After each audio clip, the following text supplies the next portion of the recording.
Bonjour et bienvenue dans cette vidéo. Comment couper les liens, comment se libérer des liens négatifs, des liens toxiques grâce au bonhomme allumette? C'est le sujet du jour.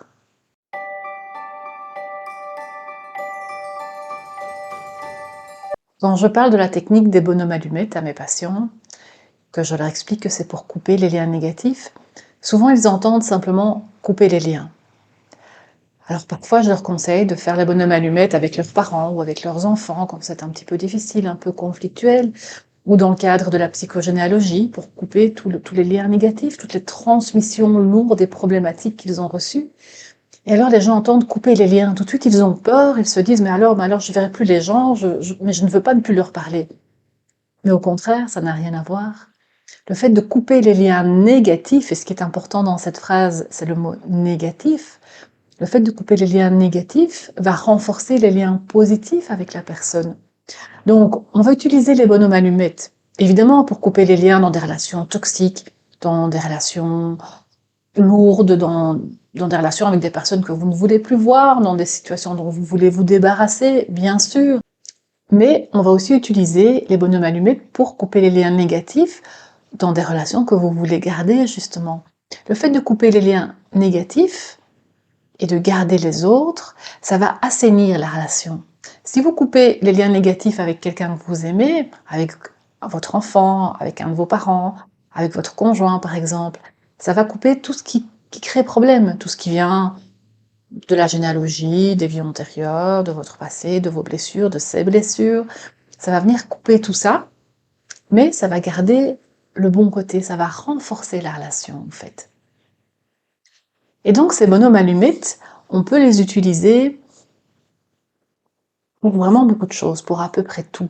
On peut les utiliser par rapport à une personne, mais aussi par rapport à une situation problématique. Imaginez que ça ne va pas au boulot. Vous avez envie de changer de boulot, ou vous avez envie que les choses s'arrangent, quelque chose ne va pas, eh bien vous pouvez faire les bonhommes allumettes avec le boulot. Vous pouvez mettre d'un côté vous, et de l'autre côté le boulot.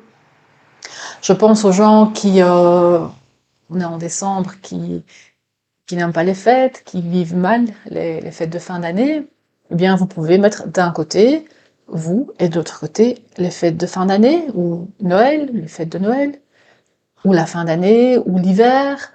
Vous pouvez aussi l'utiliser par rapport à la maladie, par exemple.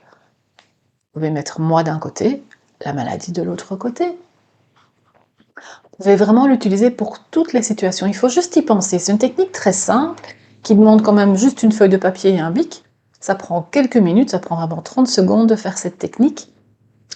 Mais il faut y penser, il faut simplement y penser. Et vous pouvez vraiment le faire avec tout ce qui vous embête. Vous pouvez aussi le faire par rapport à l'argent. Vous avez des problèmes d'argent, eh bien vous pouvez très bien faire les bonhommes allumettes en mettant vous d'un côté, l'argent de l'autre, avec cette intention de couper tous les liens négatifs avec l'argent.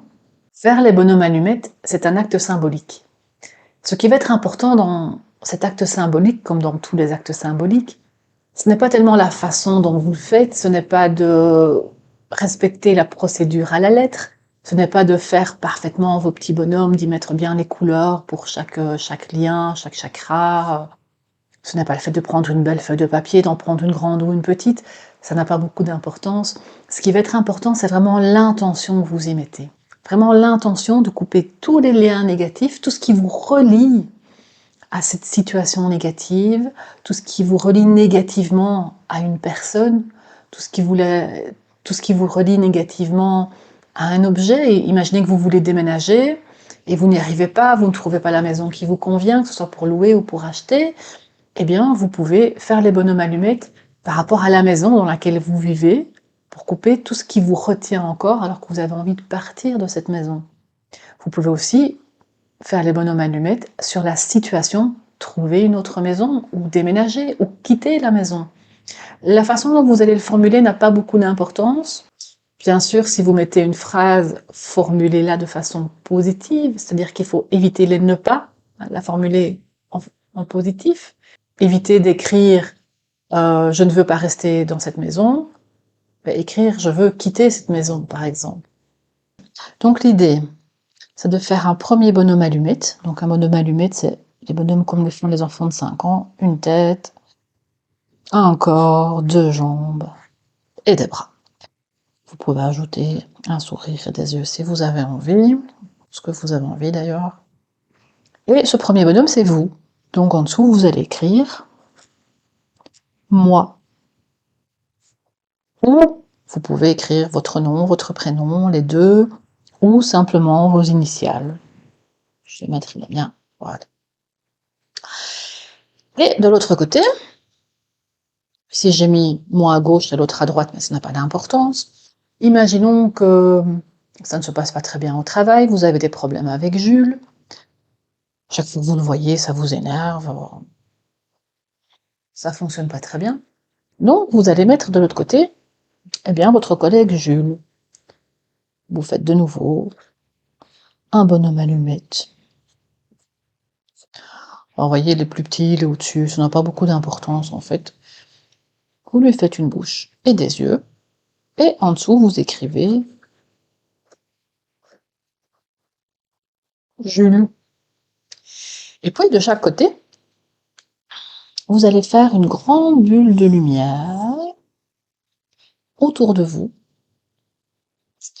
un peu comme un soleil. C'est vraiment l'idée, vous pouvez le faire en jaune si vous préférez, c'est de dire je m'envoie de la lumière, de la paix, de l'amour, de l'harmonie, de l'apaisement. Et vous allez faire pareil avec Jules. Vous allez lui envoyer une grande bulle de lumière. Et vous allez essayer de ressentir aussi de la paix, de l'apaisement, de l'amour. Vraiment, l'idée, c'est d'apaiser la situation. Alors évidemment, si vous êtes en conflit avec Jules, ça va peut-être être un petit peu compliqué, puisque vous allez peut-être sentir de la rancœur, de la haine, de la colère. L'idée, c'est de pouvoir lâcher tout ça, de lâcher prise pour apaiser la situation, pour vous sentir mieux face à Jules, ou quand vous pensez à lui. Et donc, on va faire les liens entre vous et Jules, enfin, si j'ai mis moi. Alors, ici, je vais passer mon temps à mettre les belles couleurs qui représentent chaque chakra. Le premier chakra en rouge.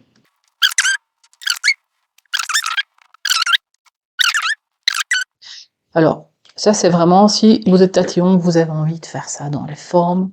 Mais honnêtement, vous pouvez faire ça aussi à la manière rapide. Ensuite, vous allez faire une grande bulle de lumière autour de tout ça, de vous et de l'autre personne. Allez, je vais le faire en orange parce qu'en jaune, ça se verra pas.